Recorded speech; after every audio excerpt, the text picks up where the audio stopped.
PSC പരീക്ഷയുടെ question ലീക്കായോ എന്നൊരു തമ്പനയിൽ കൊടുത്തത് ഒരു കാര്യം പറയാനാണ്. ഇപ്പൊ 2025 ഫെബ്രുവരി മാസം നടന്ന 2 മാസം മുമ്പ് നടന്ന പരീക്ഷയ്ക്ക് ചോദിച്ച ചോദ്യം നമ്മൾ പഠിക്കണം. ആ ചോദ്യം എന്ന് പറഞ്ഞാൽ വലിയൊരു കിടിലം പരീക്ഷയ്ക്കൊന്നുമല്ല ചോദിച്ചത്. അതായത് പരീക്ഷ കിടിലം തന്നെ ICDS ആയിട്ട് ബന്ധപ്പെട്ട ഒരു പരീക്ഷയാണ്. അതില് എല്ലാം ഒരു 20 മാർക്ക് സ്പെഷ്യൽ ടോപ്പിക് ഒഴിച്ച് 80 മാർക്കും കറണ്ട് അഫയേഴ്സ് ഉൾപ്പെടെ ചോദിച്ചിട്ടുണ്ട്. ഓക്കെ, അതിലുള്ള ഫസ്റ്റ് ചോദ്യം നിങ്ങളുടെ എല്ലാ എക്സാമിന്റെയും ഉറപ്പിച്ച് ചോദിക്കുന്ന ഒരു പാർട്ടാണ് 1857 വിപ്ലവം. അതിൽ നിന്ന് ഇപ്പൊ ചോദിക്കുന്നത് കുറെ കാലമായിട്ട് ചോദിച്ചുകൊണ്ടിരിക്കുന്ന PSC ചോദിച്ചുകൊണ്ടിരിക്കുന്നത് വിപ്ലവം നയിച്ച നേതാക്കളും അവരുടെ സ്ഥലങ്ങളുമാണ്. ഇത് കൺഫേം ആയിട്ട് ചോദിക്കും. ഒരു ക്വസ്റ്റ്യൻ പേപ്പറിൽ ഒരു സിലബസ് എടുത്തു കഴിഞ്ഞാൽ അതിൽ നിന്ന് നമുക്ക് ഹിസ്റ്ററിയിൽ നിന്ന് 5 മാർക്ക് ക്വസ്റ്റ്യൻ വരും.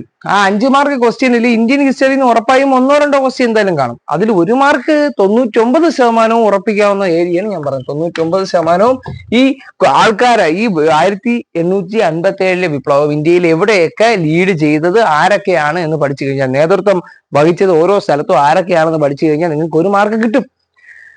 അത് പഠിക്കുന്നതിന് വേറൊരു ഉപയോഗം കൂടെ ഉണ്ട്. ഇതിൽ നമുക്ക് പഠിക്കുന്നതിന് ഒരുപാട് കാര്യം, ഒരു 10-15 സ്ഥലങ്ങൾ ആൾക്കാരെയും 15 സ്ഥലവും പഠിക്കാറുണ്ട്. ഈ 15 ഓർത്തിരുന്നില്ലെങ്കിൽ പോലും ക്വസ്റ്റ്യൻ ചോദിക്കുന്നത് ചേരുംപടി ചേർക്കാനാണ്. കുറെ വർഷം കൊണ്ടേ ഇതാണ് ചോദിച്ചുകൊണ്ടിരിക്കുന്നത്. ഒന്നാമത്തെ കീ ഫാക്ട് ഇതാണ്. ഇത് കൂടാതെ അവസാനം ഞാൻ ഒരു ക്വസ്റ്റ്യൻ പറയാം. ഇതുവരെ വരാത്ത, നമ്മൾ ഒഴിവാക്കി വിട്ട സാധനം വീണ്ടും PSCയിലോട്ട് വന്ന് തുടങ്ങിയിട്ടുണ്ട്. ഇനിയും ചോദിക്കും. അത് എന്റെ ഒരു അഭിപ്രായമാണ് ഞാൻ പറയുന്നത്. വേണമെന്നുള്ളവർക്ക് അക്സെപ്റ്റ് ചെയ്യാം, അല്ലെങ്കിൽ അവന്റെ ഷോ ഓഫ് എന്ന് പറഞ്ഞിട്ട് കളയാം. നിങ്ങളുടെ ഇഷ്ടം. കമന്റ് ചെയ്യാനുള്ള പൂർണ്ണ ഉത്തരവാദിത്വം നിങ്ങളുടെ ഭാഗമാണ്. കാരണം ഞാൻ കാണിക്കുന്നത് എന്താണ് ഇന്ന് അതിന്റെ ഒരു റിപ്ലൈ തരേണ്ടത് നിങ്ങളാണ്. മനസ്സിലാവുന്നില്ലെങ്കിൽ മനസ്സിലാവുന്നില്ല, പൊട്ടത്തരമാണ് പറയുന്നത് പൊട്ടത്തരം എന്ന് പറയേണ്ട ഉത്തരവാദിത്വം നിങ്ങൾക്കാണ്. അത് ഞാൻ അക്സെപ്റ്റും ചെയ്യാതേ പറ്റുള്ളൂ. ഓക്കെ, ബഹദൂർ ഷാ രണ്ടാമൻ, ഇത് ആ പരീക്ഷയ്ക്ക് ICDSന്റെ പരീക്ഷയ്ക്ക് ചോദിച്ചതാണ്. PSC ലേറ്റസ്റ്റ് നടത്തിയ പരീക്ഷയാണ്. അതിൽ 25 CA ക്വസ്റ്റ്യന്റെ ഇത് വീഡിയോ തൊട്ട് മുമ്പ് ഇപ്പം ചെയ്തിട്ടുണ്ട്. അത് വേണമെങ്കിൽ ഒന്ന് പിൻ കമന്റ് ചെയ്തേക്കാം. പറ്റുമെങ്കിൽ കണ്ടു നോക്ക്, ഭയങ്കര ഉപയോഗം ചെയ്യും. കാരണം ഒരുപാട് പദ്ധതി 25 മാർക്ക് CA അതിൽ ചോദിച്ചിട്ടുണ്ട്. 25 മാർക്ക് കറണ്ട് അഫെയർ ആണെന്ന് മനസ്സിലാക്കാൻ പറ്റാത്ത രീതിയിലുള്ള CA. അപ്പൊ ബഹദൂർ ഷാ രണ്ടാമൻ, കൻവർ സിംഗ്, നാനാ സാഹിബ്, റാണി ഗൗരി ലക്ഷ്മിഭായ്, അതേപോലെ അവര് ലീഡ് ചെയ്ത സ്ഥലങ്ങൾ ആരാ? ഗോളിയോർ, ഡൽഹി, കാൺപൂർ, ഇങ്ങനെ കൊടുത്തിട്ടുണ്ട്. ചേരുംപടി ചേർക്കണം. നമുക്കറിയാം ബഹദൂർ ഷാ രണ്ടാമനും ഫത്ത് ഖാനുമാണ് ഇവിടെ ഡൽഹിയിൽ ലീഡ് ചെയ്തത്. അപ്പോഴേ നമ്മൾ ഉറപ്പിച്ചോണം, ഒന്നാമത്തെ ഓപ്ഷൻ കളക്ട് ചെയ്യുന്നത് 3-ലാണ്. മൂന്നാമത്തെ ഓപ്ഷനും ഒന്നാമത്തെ ഓപ്ഷനുമാണ് കണക്ഷൻ ആവുന്നത്. മൂന്നാമത്തെ ഓപ്ഷൻ ഇവിടെ ABCD എന്ന് പറഞ്ഞിട്ട് ഇങ്ങനെ പട്ടികയായിട്ടാണ് കൊടുത്തേക്കുന്നത്. മൂന്നാമത്തത് കണക്ട് ചെയ്യുന്നത് എവിടെ ഏതാ? മൂന്നാമത്തത് വരുന്ന ശ്രദ്ധിക്കുക, മൂന്നാമത്തത് വരുന്ന ഓപ്ഷൻ നോക്കണം കേട്ടോ. ഓക്കെ, മൂന്നാമത്തത് ഒന്ന് വരുന്നത് ഈ റൗണ്ട് ഇട്ടേക്കണ ഒന്നല്ല, എന്താ ഈ റൗണ്ടാണ് കേട്ടോ. ഈ ഒന്നാണ് ഇവിടെ കൊടുത്തേക്കണത്. ഈ 1, 2, 3, 4 ഇവിടെ കൊടുത്തേക്കണത്. ഓക്കെ, അത് ഈ റോമൻ ലെറ്ററിലെ കൊടുക്കും. ഞാൻ എഴുതിയപ്പോ അങ്ങനെ വന്നതാണ്. അപ്പൊ മൂന്നാമത്തെ ഓപ്ഷൻ വരുന്നത് 1-ലാണ്. അങ്ങനെ ഒരു ഓപ്ഷൻ 1-ൽ 3 ഇതാ അടക്കണം. രണ്ടിടത്ത് പക്ഷെ 3 ഉണ്ട്. അതിൽ ഏത് നമുക്ക് അറിഞ്ഞൂടാ. ഓക്കെ, അടുത്ത കൻവർ സിംഗ് നമുക്കറിയാം. കാൺപൂരിലെ സിംഹം കൻവർ സിംഗ് ആണ്. തുകൽ നഗരം എന്നറിയപ്പെടുന്ന കാൺപൂരാണ്. അവിടെ കാൺപൂരിൽ ലീഡ് ചെയ്തത് കൻവർ സിംഗ്. അപ്പൊ 2 കണക്ട് ചെയ്യുന്നത് 4-ലായിരിക്കും.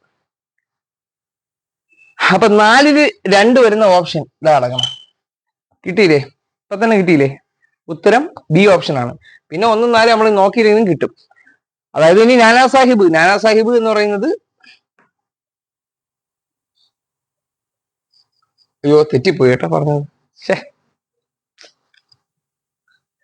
ശ്രദ്ധിക്കുക, അത് ഞാൻ പറഞ്ഞ മിസ്റ്റേക്ക് ഉണ്ട്. അത് നാനാ സാഹിബാണ്. അപ്പൊ കൻവർ സിംഗ് എന്ന് പറഞ്ഞ ഓപ്ഷൻ നോക്കാം. കൻവർ സിംഗ് ലീഡ് ചെയ്തത് എവിടെയെന്ന് വെച്ചാൽ ബീഹാറിലെ ആരയിലാണ്.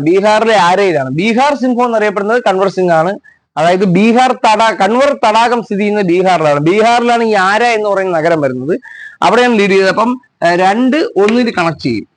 2 1-ൽ വരുന്ന കണക്ഷൻ വരുന്ന ഓപ്ഷൻ നോക്കണം. 2 1-ൽ വരുന്നത് 2 1-ൽ വരുന്ന 2 ഓപ്ഷൻ വീണ്ടും കിടക്കുകയാണ്. നമുക്ക് കൺഫ്യൂഷൻ ആയി നിൽക്കുകയാണ്. അപ്പൊ നാനാ സാഹിബ് ആണെങ്കിൽ നമുക്കറിയാം 3 4-ൽ കണക്ട് ചെയ്യും. നാനാ സാഹിബും കാൺപൂരുമാണ് കണക്ട് ചെയ്യുന്നത്. അപ്പൊ നാനാ സാഹിബും കാൺപൂരും എങ്ങനെ വരും? 3ഉം 4ഉം തമ്മിൽ കണക്ട് ചെയ്യും. അപ്പൊ മൂന്നാമത്തെ ഓപ്ഷനിൽ 4 വരുന്നത് ഇതാണ് ഉത്തരം. ബി ഓപ്ഷൻ ശരി ഉത്തരം. ഓക്കെ അല്ലേ? അപ്പൊ നമുക്കിത് കണ്ടുപിടിക്കാൻ വേണ്ടിയിട്ട് നമുക്ക് ആ വിപ്ലവങ്ങളും നടത്തിയ ആൾക്കാരും എവിടെയൊക്കെയാണെന്നൊന്ന് പഠിക്കാം. ഓക്കെ, അത് മാത്രം പഠിച്ചാൽ മതി, വേറെ ഒന്നും പഠിക്കണ്ട. അങ്ങനെ നിങ്ങൾക്ക് സ്കിപ്പ് ചെയ്ത് പഠിക്കാം. ഓക്കെ, ഇതാണ് ഞാൻ പറഞ്ഞ ആ ക്വസ്റ്റ്യൻ. അപ്പൊ അതിന്റെ എക്സ്പ്ലനേഷൻ ഇത്രയും കാര്യം അറിയാമെങ്കിൽ നിങ്ങൾക്ക് 1 മാർക്ക് 99% കിട്ടും ഇന്ത്യൻ ഹിസ്റ്ററി. പിന്നെ ഇന്ത്യൻ ഹിസ്റ്ററി ആ ഒരു ഭാഗം നിങ്ങൾ പഠിക്കുകയേ വേണ്ട എന്നൊരു ഭാഗം നമുക്ക് മനസ്സിന് ഉറപ്പുണ്ടെങ്കിൽ, അല്ലെങ്കിൽ എറൈസ് ചെയ്ത് പഠിക്കാൻ തയ്യാറാണെങ്കിൽ ഇങ്ങനെ കട്ട് ചെയ്ത് പഠിക്കാൻ പറ്റും. സമയക്കുറവാണ് എന്നൊക്കെ മനസ്സിലാക്കുകയാണെങ്കിൽ. ഓക്കെ, അതിൽ ഫസ്റ്റ് ഝാൻസി എന്ന് കേട്ട് കഴിഞ്ഞാൽ ഝാൻസി എന്ന് പറഞ്ഞ സ്ഥലമുണ്ട്. അവിടെ ലീഡ് ചെയ്തത് ഝാൻസി റാണി തന്നെയാണ്. ഝാൻസി റാണിയുടെ യഥാർത്ഥ പേര് റാണി ലക്ഷ്മി ഭായ് എന്നാണ്. ഝാൻസി ലീഡ് ചെയ്തത് ഝാൻസി റാണി ലക്ഷ്മി ഭായ്. അത് പഠിക്കാൻ പിന്നെ കോഡ് വേണ്ട. ഝാൻസി എന്ന് കേട്ടാൽ ഝാൻസി റാണി ഓർത്താൽ മതി. ഇവര് വേറൊരു സ്ഥലത്തുമുണ്ട്, ഗോളിയോറിൽ ലീഡ് ചെയ്തു. ഗോളിയോറിൽ അവരോടൊപ്പം ഝാൻസി റാണിയോടൊപ്പം താന്തിയ തോപ്പിയും കൂടെ ഉണ്ടായിരുന്നു. താന്തിയ തോപ്പി കൂടി ഉണ്ടായിരുന്നു. ഇനി ബീഹാറിലാണ് കൺവർ തടാകം സ്ഥിതി ചെയ്യുന്നത്. അപ്പം ബീഹാറിലെ പ്ലേസ് ആയ ആര എന്ന് ചോദിച്ചാലും ബീഹാർ എന്ന് ചോദിച്ചു കഴിഞ്ഞാലും ആരെ ഉത്തരം വരും? കൺവർ സിംഗ് ആണ് ഉത്തരം വരുന്നത്. കോഡ് ബീഹാർ. കൺവർ തടാകം ബീഹാറിലാണ്. അപ്പൊ കൺവർ സിംഗ് ബീഹാറിലെ ആരയിൽ ലീഡ് ചെയ്തു. പിന്നെ ഒരു സ്ഥലം കൂടെ ഉണ്ട്, ജഗദീഷ്പൂരിലും ആരായിരുന്നു? കൺവർ സിംഗ് ആണ് ലീഡ് ചെയ്തത്. അടുത്ത ഡൽഹിയിൽ രണ്ടുപേരുണ്ട്, ഭക്ത് ഖാനും ഡൽഹിയിലെ സുൽത്താൻ എന്നറിയപ്പെടുന്ന അവസാനത്തെ മുഗൾ ചക്രവർത്തി ബഹദൂർ ഷാ രണ്ടാമനും ഭക്ത് ഖാനും ലീഡ് ചെയ്തത് എവിടെയാണ്? ഡൽഹിയിലാണ്. അസ്സാമില് ദിവാൻ മണിറാമാണ്. ആസാമിലൊക്കെ ദിവാൻമാരുടെ ഭരണമാണെന്നങ്ങനെ ഒന്ന് പഠിച്ചു വെച്ചിരിക്കുക. ഞാൻ അങ്ങനെ പഠിച്ചു വെച്ചേക്കുന്നത് ദിവാൻ മണിറാം അല്ലെങ്കിൽ മണിറാം ദത്ത എന്നും അറിയപ്പെടും. ദിവാൻ മണിറാം, ആസാമില് ദിവാൻ മണിറാം. ഓക്കെ, അടുത്തത് ഹരിയാന റാവു എന്നങ്ങ് പഠിക്കണം. ഹരിയാന റാവു. അപ്പൊ ഹരിയാനയിൽ ലീഡ് ചെയ്തത് റാവു തുലറാം ആണ് ഹരിയാനയിൽ ലീഡ് ചെയ്ത ആള്. ഇനി മീററ്റ് എന്ന് കേൾക്കുമ്പോൾ തന്നെ നിങ്ങൾ ആലോചിച്ചു, മീററ്റ് എന്ന് കേൾക്കുമ്പോൾ തന്നെ ഒരു കലാപ കേന്ദ്രം പോലും തോന്നും. കാര്യം എന്ന് വെച്ചാൽ നമ്മളെ 1857 ഈ വിപ്ലവം 1857 വിപ്ലവം പൊട്ടിപ്പുറപ്പെട്ടത് മെയ് 10-ാം തീയതി മീററ്റിലാണ്, ഉത്തർപ്രദേശിലെ മീററ്റിലാണ്.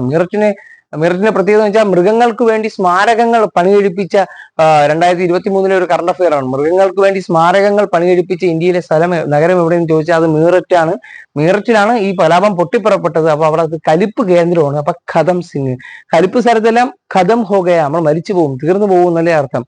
അപ്പം ഖദം ഹോഗയ എന്ന് ആലോചിച്ച് കഴിഞ്ഞാൽ ഖദം സിംഗിനെ കിട്ടും. മീററ്റിൽ ലീഡ് ചെയ്തത് ഖദം സിംഗ് ആണ്. ഇനി താന്തിയ തോപ്പി നമ്മുടെ ഈ നാനാ സാഹിബിന്റെ ഒരു മന്ത്രിയാണ്. നാനാ സാഹിബിന്റെ ആ ഒരു സൈനിക ഉപദേഷ്ടാവാണ് ഈ പറയുന്ന താന്തിയ തോപ്പി. സോ നാനാ സാഹിബ് എന്ന് പറയുന്നത് കാൺപൂരിലെ സിംഹം അല്ലെങ്കിൽ 3-ാം നെപ്പോളിയൻ എന്നൊക്കെ അറിയപ്പെടും. കാൺപൂരിലെ സിംഹം അല്ലെങ്കിൽ 3-ാം നെപ്പോളിയൻ എന്നൊക്കെ അറിയപ്പെടുന്നത് നാനാ സാഹിബാണ്. അപ്പൊ നാനാ സാഹിബിന്റെ മന്ത്രിയുമായ താന്തിയ തോപ്പിയും കൂടെ ചേർന്നാണ് എവിടെ ലീഡ് ചെയ്തത്? കാൺപൂരിൽ ലീഡ് ചെയ്തത്. കാൺപൂർ എന്ന് പറഞ്ഞാൽ തുകൽ നഗരം, കാണാപ്പൂരല്ല, കാൺപൂർ തുകൽ നഗരം എന്നൊക്കെ അറിയപ്പെടുന്നത് അവിടെയാണ്. ഓക്കെ, ഇനി ആഗ്ര, ഔദ്, ലഖ്നൗ, ഈ 3 സ്ഥലത്തും ഒരൊറ്റ ആളാണ്. ആഗ്ര, ഔദ്, ലഖ്നൗ അങ്ങനെ പഠിക്കണം. 3 സ്ഥലത്തും ഒരാളാണ്. ആരാണ്? ബീഗം ഹസ്രത്ത് മഹലാണ്.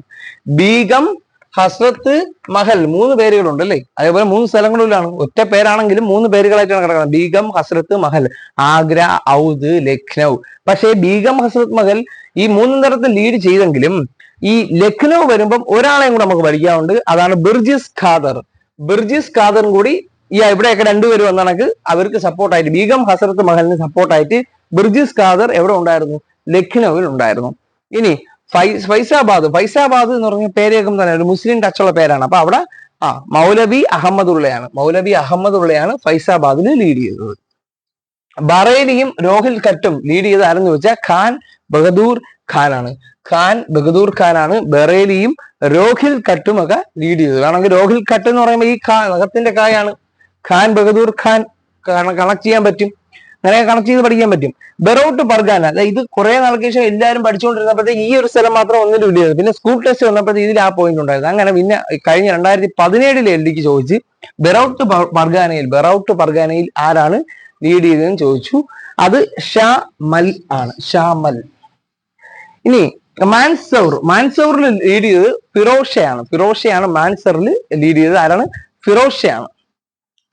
ഓക്കെ, അടുത്തത് അടുത്തത് മധുരയിൽ ലീഡ് ചെയ്താരെന്ന് വെച്ച് കഴിഞ്ഞാൽ ദേവി സിംഗ് ആണ്. മധുര ദേവി എന്ന് ആലോചിച്ച് കഴിഞ്ഞാൽ അത് കിട്ടും. ദേവി സിംഗ് ആണ് മധുരയിൽ ലീഡ് ചെയ്തത്. അലഹബാദിൽ ലീഡ് ചെയ്താരെന്ന് വെച്ചാൽ ആ ലാ വെച്ച് കണക്ട് ചെയ്താൽ അത് ലിയാഖത്ത് അലി ഖാൻ ആണ് അലഹബാദിൽ ലീഡ് ചെയ്തത്. ഓക്കെ, ഇനി നമുക്ക് പഠിക്കാനുള്ളത് അതിന്റെ അടുത്തൊരു ചോദ്യം. ശ്രദ്ധിച്ചോ, ഇതാണ് ഞാൻ പറഞ്ഞത്. PSC ഒഴിവാക്കി എന്ന് നമ്മൾ വിചാരിച്ച്, പക്ഷെ ഒഴിവാക്കിയില്ല. ഇപ്പൊ വീണ്ടും വന്നിട്ടുണ്ട്, ചോദിക്കും. കാരണം CPO പരീക്ഷയ്ക്ക് അല്ലെങ്കിൽ +2 ലെവൽ പ്രാഥമിക മെയിൻസ് പരീക്ഷയ്ക്ക് ഈ നമുക്ക് സിലബസ് ഉണ്ട്. മധ്യകാല ഇന്ത്യ എന്ന് പറഞ്ഞ സിലബസ് ഉണ്ട്. അതിൽ നിന്ന് ഒരു ക്വസ്റ്റ്യൻ ചോദിക്കുന്നത് ഉറപ്പായി. പക്ഷെ ഇത് കേട്ടോണ്ട് ഈ ക്വസ്റ്റ്യൻ വായിച്ച് മനസ്സിലാക്കാതെ ചാടി കയറി ആ ടോപ്പിക്ക് പഠിക്കാന്നെങ്കിൽ നഷ്ടമാണ്. ചിലപ്പോൾ ചോദിച്ചില്ലെന്നും വരാം, പക്ഷെ ചോദിക്കുന്നുണ്ട്. ഓക്കെ, ഇപ്പൊ വീണ്ടും ഏറ്റവും ലേറ്റസ്റ്റ് 2025 ഫെബ്രുവരി മാസം വന്നതുകൊണ്ട് ഈ 25-ൽ ഇനിയും പ്രതീക്ഷിക്കാം ഈ ഒരു ക്വസ്റ്റ്യൻ. അപ്പൊ ഫസ്റ്റ് നമുക്ക് ചെയ്യാവുന്നത് ഇതിന്റെ ഉത്തരം ഒന്ന് മനസ്സിലാക്കി പഠിക്കുക എന്നുള്ളത് മാത്രമാണ്. വേറൊരു ദിവസം ഞാൻ ഇതിനെ ഒരു മധ്യകാല ഇന്ത്യയെ കുറിച്ചൊരു ക്ലാസ് ചെയ്യുന്നതായിരിക്കും. അപ്പൊ ഇതിനെ കാലഗണന ക്രമത്തിൽ എഴുതാനാണ് പറഞ്ഞേക്കുന്നത്. ചന്ദ്രഗുപ്തൻ ഫസ്റ്റ്, ശ്രീഗുപ്തൻ, ചന്ദ്രഗുപ്തൻ സെക്കൻഡ്, സമുദ്രഗുപ്തൻ. ഇവർക്ക് ആരും പോലും അറിഞ്ഞൂടല്ലേ? എനിക്ക് അറിഞ്ഞൂടാ.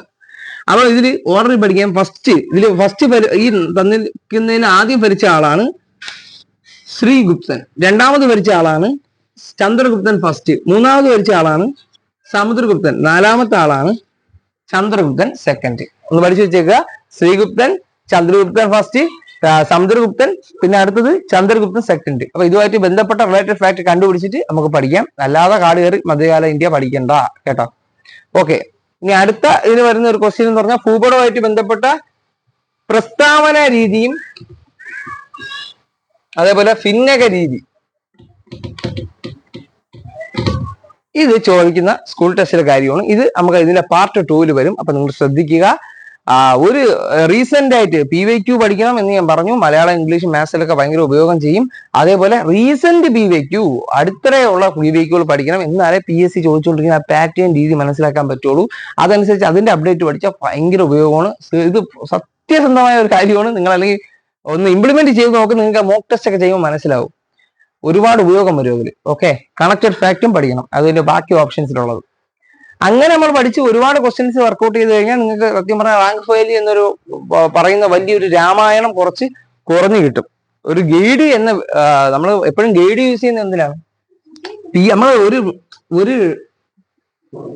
ഒരു കാര്യം ചെയ്യും, നമ്മൾ ഒരു കാര്യം പഠിക്കുമ്പോൾ നമ്മൾ എന്തിനാണ് ഗൈഡ് യൂസ് ചെയ്യുന്നത്? ലേബർ ഇന്ത്യയും BGD ഒക്കെ യൂസ് ചെയ്യില്ല. എന്തിനാണ്? നമുക്ക് പഠിക്കാൻ എളുപ്പത്തിന് വേണ്ടിയിട്ടല്ലേ.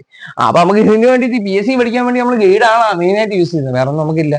സോ അതിന്റെ ഈ റാങ്ക് ഫയൽ പഠിക്കുന്നതിന് ഒരു എളുപ്പ വഴിയായിട്ടാണ് ഞാൻ പറഞ്ഞത് recent PYQ previous questions. Okay, ഇത് പഠിക്കുക.